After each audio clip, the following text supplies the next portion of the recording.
আহিলি বাবা বলো ৰ কি ইমান মনত দি কিনে ভাবি আছিলি তোৰ কি কবি কি হৈছে তোৰ এই জাকালি ওচৰৰ ঘৰত মাংস বনাইছিলে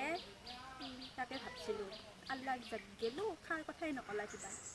তথাপি মোৰ মাংস লোভ চোভ নাই তথাপি আল্লাহ সেই কোৱা হ'লি দেচোন খালোঁ হয় কি খাৰ কথা ক'লা নাই তোৰ এই নকলাই মোৰ মাই কি আয়ে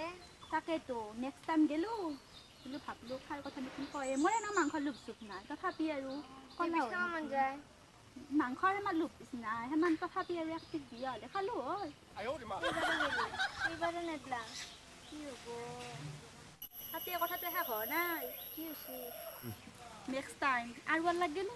ভাবলোঁ এইবাৰ নেকি নাদিলোঁ মাংস 2 পিচ দিয়ে এনেও মাংস লোভ চোভ নাই তথাপি আৰু 2 পিচ দিয়া হ'লে খালোঁ হয় নকলায়ে মোৰ মাই গুচি আহিছা গুচি আহিলোঁ দুখ সেই তাকে দুখ মনে বহি আছা সেয়ে ভাবি আছোঁ ৰ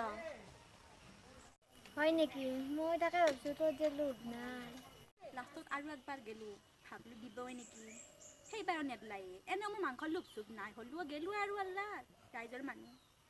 নেদলা লাষ্টত উপায় নাপায় 2 পিচ খুজি পেলাই খাইছোঁ কমাল নহয় তই 3বাৰ গেলি নেদলা 4বাৰ খুজি কিনে খাইছা মোৰ প্ৰতি তোৰ লোভে নাই নাই মোৰ মাংস লোভ নাই না আৰু বেয়াই পালা তাৰ কাৰণে চিন্তা হৈছিল